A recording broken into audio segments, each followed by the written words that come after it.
और आपने भी यूज करा है। मार्जिन प्रोडक्ट में क्या होता है कि मार्जिन प्रोडक्ट में user take margin and you charge a certain interest. अगर आप Coin-D6 एक्सचेंज के यूजर है, सो आपने कभी ना कभी Coin-D6 मोबाइल एप्लीकेशन के अलावा Coin-D6 एक्सचेंज के अलग जो प्रोडक्ट है उनको आपने कभी ना कभी एक्सप्लोर किया होगा। जैसे कि इनका एक और एप्लीकेशन है, उसका नाम है Coin-D6 Pro। यहाँ पे आपको इस एप्लीकेशन में वो सारी फैसिलिटी मिलती है जो कि एक इन्वेस्टर को चाहिए, जो कि एक ट्रेडर को चाहिए। दूसरा है इनकी वेबसाइट, जहाँ पे भी आपको सारी फैसिलिटी मिल जाती है। यहाँ पे जो Coin-D6 एक्सचेंज है, इसकी वेबसाइट पे आपको एक ऑप्शन मिलता है, एंड जो इनका Coin-D6 Pro एप्लीकेशन है उस पे भी ये फीचर मिलता है जिसका नाम है लेंडिंग। आप बोल सकते हो कि क्रिप्टो लेंडिंग, या बोल सकते हो कि फिक्स डिपॉजिट। आपके पास अगर यहाँ पे जो लिस्टेड कॉइन्स है उनमें से कोई भी कॉइन है, तो यहाँ पे जितना भी इंटरेस्ट लिखा है, यहाँ पे इंटरेस्ट आप अर्न कर सकते हो एनुअली। जैसे आप बिटकॉइन में देखेंगे 2.5% है, इथेरियम में 3.6 है। यहाँ पे अगर आपके पास डॉलर है यानी कि USDT है 6% है, और भी आप यहाँ देख लेंगे अगर आपके पास कोई भी कॉइन है तो आप यहाँ पे इंटरेस्ट अर्न कर सकते हैं। बट फिलहाल का जो सिनारियो है क्रिप्टो मार्केट का, वो आपको पता है, एक तो बहुत ज्यादा ही यहाँ पे जो गिरावट है, इनकी करेक्शन है वो हो चुका है। दूसरा यहाँ पे जो क्रिप्टो टैक्स ऑफ इंडिया में इंप्लीमेंट हो चुका है, उसके कारण जो एक्सचेंज है उन पे ट्रेडिंग वॉल्यूम जनरेट नहीं हो रहा है। सो यहाँ पे एक इन्वेस्टर का हमेशा सोचना होता है कि उनका पैसा सेफ रहे। सो हमेशा एक इन्वेस्टर सोचता है कि मैंने इस प्लेटफॉर्म पे जो अपना क्रिप्टो है वो डिपॉजिट किया, अब डिपॉजिट कर दिया तो ऐसा तो है नहीं कि वो रखा रखा बढ़ जाएगा, ये कैसे अर्न कर रहा है। अगर मैं इसको सिंपल लैंग्वेज में आपको एक्सप्लेन करने की कोशिश करूं, हमने बैंक में FD कराई, हमको मान लो 5% 6% मिल रहा है, जो भी इंटरेस्ट ब्याज मिल रहा है हमको, तो बैंक अपने पास से देता है? बिल्कुल नहीं देता, वो लोन पे देता है। एंड अगर कोई यूजर लोन डिफॉल्ट करता है तो ऑफकोर्स बैंक को वहां पे लॉस होता है, बट वहां पे हमारा पैसा मिल जाता है। जो भी RBI की गाइडलाइंस है उनके अनुसार जितना भी अमाउंट सिंपली दे सकता है बैंक को, हमको मिल जाता है। बट अगर एक्सचेंज के साथ ऐसा होता है तो एक्सचेंज क्या वो पैसा हमको दे पाएगा? क्या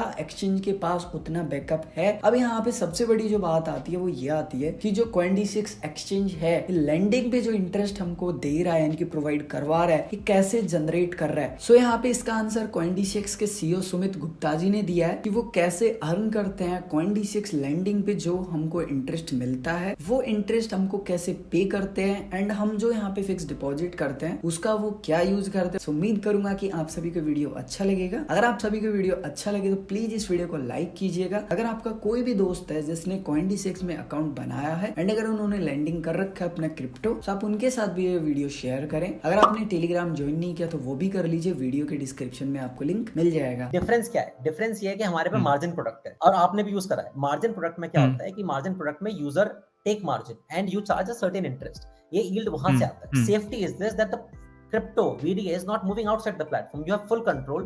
This is where you have liquidation, right? Whenever the price goes up, we have that margin product. So हमें जरूरत ही नहीं पड़ी। In fact, हमारा जैसे USDT पे मार्जिन होता है, USDT पे आप कमाते हो, राइट? आप 20%, 18, 20 और उतना आप कुछ पार्शियल यूजर को देते हो। Some funds get used, some funds don't get used. That is where we do the risk management, which is different than other platforms. We don't even need to give it to a lending platform, right? हमारे internal वो चलता है। So as a business, what we are as a business, it's an exchange where people are buying and selling, and trading is what our core is. Our core is not taking exposure in an asset or somewhere where we don't know what's happening. We have never lent it out to any company जहाँ पे हमें पता नहीं वहाँ पे चल क्या रहा है. That is the reason why interest rates are also revised. So these interest rates are dynamic depending upon what are the possible options, risk-free options. We don't want to take even an iota of risk with that. इस taking में दिक्कत नहीं है. Right? For example, margin में कम होगा तो interest rate of course update होंगी. So this is a business of risk management. What you do, you have certain funds and you don't want to take any risk. For example, if we are not able to generate enough APY from margin, of course the interest rates will come down, and this is fundamental. DCX Lend is essentially a low risk, low return investment tool. It's like fixed deposits of banks, just that it has very high interest rate compared to fixed deposits, and plus it's in crypto.